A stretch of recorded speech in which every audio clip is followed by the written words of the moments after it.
லைவ பார்த்தீங்கன்னாக்கா, லைவ் ஏன் போடுறேன்னு நெறைய பேர் கேட்குறாங்க. லைவ் ஏன் போடுறேன்னு எனக்கு தெரியாத பட்சத்தில இப்ப பார்த்தீங்கன்னாக்கா, நெறைய நண்பர்கள்லாம் வந்து இதில நெருக்கமான உறவு. இந்த லைவ் மூலியமா ரொம்ப நெருங்கி பழகிடுறோம்.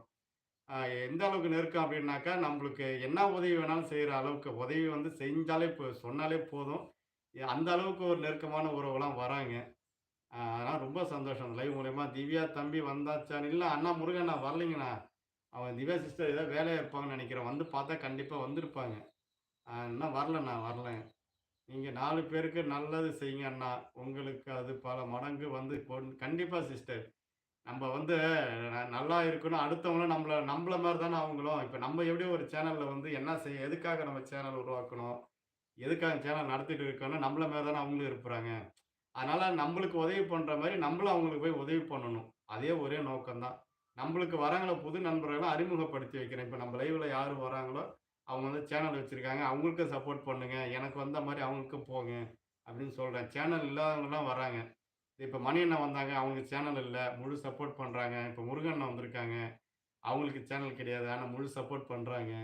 அது மாரி நெறைய நண்பர்கள் நெருக்கமா ஆயிடுறாங்க. அதாவது நம்ம உறவுலே இல்லாத ஒரு அடுத்த கட்டம் பார்த்தீங்கன்னாக்கா, இந்த லைவ்ல இந்த வீடியோ போடுறதுனால அவ்வளோ ஒரு நெருக்கமா மும்பைலேருந்து ஒரு நண்பர் வராங்க. நம்ம சொந்தக்காரங்கள்ல அவ்வளோ ஒரு பாசமா இருப்பாங்கன்னா கிடையாது. அதுக்கு அப்பாற்பட்ட சொந்தக்காரத்துல ஒரு அளவு தான் பாசம் வைப்பாங்க.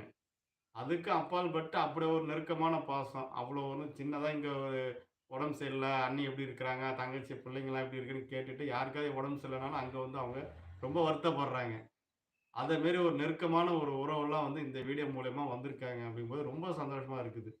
இது வந்து இந்த உறவு நீடிக்கணும்னா காலத்துக்கும் சாவுற வரைக்கும் வீடியோ போடணும்னா கண்டிப்பா போடுவேன். ஏன்னா அவங்கலாம் இழந்துட்டு என்னால இருக்க முடியாது. இப்ப பேசுறோம் அப்படின்னாக்கா, இவங்க எல்லா சூழ்நிலையும் சொல்றாங்க. லைவ்ல வந்து ஜாலியா பேசுறாங்க. இந்த 1 மணி நேரம் வந்து 1 மணி நேரம் இல்லாம, அவங்க குடும்பத்தில நடக்கிறது, யார் நல்லா இருக்கிறாங்க, புதுசா வரவங்களும் ஒரு உறவ நெருக்கிக்கிறாங்க. அப்படிங்கும்போது புது புது உறவுலாம் வந்து சேர்றாங்க. என்னென்ன ஊர்னா உலகம் ஃபுல்லா நம்மளுக்கு நண்பர்கள் உருவாகுறாங்க. அப்படிங்கும்போது இந்த சேனல்ல லைவ்ல வந்து ரொம்ப சந்தோஷமா இருக்குது. இப்ப பார்த்தீங்கன்னாக்கா, இப்ப நெறைய என்ன தேடி வர நண்பர்கள்லாம் வீடியோ வச்சிருந்தாங்கனாக்கா, அவங்க சேனலுக்கு ஹெல்ப் பண்றேன். அவங்க லைவுக்கு போறேன். நானே புதுசு புதுசா போய் ஒவ்வொரு லைவ்லயும் போயி அவங்க வீடியோ போடுறத வந்து பார்ப்பேன். அவங்க பேசிட்டு இருக்கிறத வச்சு நானும் பேசுவேன். அவங்களுக்கு டைம் குடுப்பேன். ஒரு 1/2 மணி நேரமாவது குறைஞ்சபட்சம் நான் பேசிட்டு இருப்பேன். 1/2 மணி நேரம் அடுத்தவங்க லைவ்ல நான் போயிடுவேன். அதுக்காக போயிட்டு வந்து பார்ப்பேன் கண்டிப்பா. என்னோட ஆதரவு கண்டிப்பா எல்லாருக்கும் இருக்கும். நண்பர்களே இதுவரைக்கும் வந்தாங்க, பேசுனாங்க. ரொம்ப சந்தோஷமா இருந்துச்சு. நான் மீண்டும் வந்து தொடர்ச்சியா நான் வீடியோ போட்டுட்டு வரேன். இப்போ ஒரு 5 நாளா பார்த்தீங்கன்னா, வீடியோ வந்து நம்ம கோயில் சம்பந்தமான ஒரு வீடியோ போட்டிருந்தேன். அது எங்கன்னாக்கா, இப்ப கடலூர் மாவட்டத்தில காட்டுமன்னாடி வட்டம் முட்டம்ங்கிற கிராமத்தில வந்து அங்காளம்மன் கோயில்ல வந்து மகா சிவராத்திரி திருவிழா 23 ஆண்டா நடந்துட்டு இருக்குது.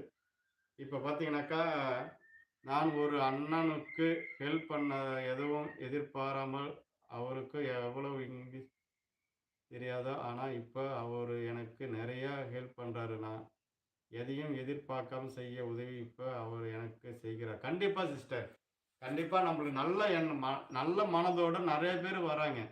அது ஏதாவது ஒண்ணு தான் பேட் கமாண்ட். அந்த பேட் கமாண்டே வந்து வேற ஐடில வந்து சாரி கேட்குறாங்க. ஏன்னா, என்ன வந்து ஒருத்தன் வந்து திட்டினான். திட்டினானாக்கா எல்லாத்தையும் இழுத்து வடிவேலு சார் சொல்ற மாரி, "ஏன்டா என்ன திட்ட வேண்டியதுதானே, ஏன்டா இதுக்கு குடும்பத்தெல்லாம் இழுத்து எங்க அப்பத்தான் மொதல்ல திட்டினியாம்பான் பாருங்க." அவங்க வேற ஐடில வந்து மறாத ஐடில ஜெகனண்ணா கிரேட்ண்ணான்னாங்க. என்ன விஷயம்னாக்கா, எவ்வளோ பேசினாலும் நீங்க தாங்குறீங்கன்றாங்க. நம்ப பேசி என்ன பண்ண போறோம்? இப்ப நம்பள வந்து ஒருத்தங்க பேசுறாங்கங்கும்போது, எதுக்காக பேசுறாங்க? நம்மளுக்கு கோவம் வரணும்னு பேசுறாங்க. இந்த வீடியோவ பொறுத்த அளவுக்கு கோவம் வரக்கூடாது. கோவம் பட்டாக்கா ஒண்ணு கோவப்படுறதுனால 10 இஃப்யாக்கு புண்ணியம் இல்ல. கோவப்படாதீங்க சார். கோவப்படுறதுனால 10 இஃப்யா புண்ணியம் இல்ல. அப்படிங்கும்போது அந்த வெறும் கோவத்த வச்சு என்ன பண்றது? உனக்கு என்ன திட்டுறதுனால தான் உனக்கு ஆசை வருதுன்னாக்கா, நீ நல்லா இருப்பேன்னா திட்டிட்டு போ. எவ்வளோ நாளும் திட்டிட்டு போ. பேட் கமாண்ட் வருது. அதுக்கு முன்னாடி டைம் அவுட் பண்ணுவேன். இல்ல. உன்னோட ஆசை என்ன? என்ன திட்டுறது தான் உனக்கு ஆசைன்னா, தாராளமா திட்டிட்டு போ. ஆ அப்பத்தா இருக்கிற, அம்மத்தாலும் அது எனக்கு பிரச்சனை இல்ல. அவங்கலாம் கடவுளோட கடவுள். அப்படின்னு நெறைய நல்ல எண்ணம் உள்ளவங்க, நல்ல குணச்சாரத்தோட வராங்க. நல்ல அன்பா வராங்க. நான் சேனல வந்து மேல மேல வளருது அப்படின்னாக்கா, இங்க நம்மளுக்கு சப்போர்ட் பண்ற அனைத்து நண்பர்களும் முழு காரணம். இப்ப என்னோட பங்களிப்பு என்னன்னாக்கா, நான் வந்து வர்றத வந்து வீடியோ தான் போடுறேன். வீடியோ போடுறேன். அத வந்து கொண்டு போய் சேர்க்கிறது, அத வந்து அடுத்த கட்டம் நீங்க வந்து ஊக்கப்படுத்துறது எல்லாம் நான்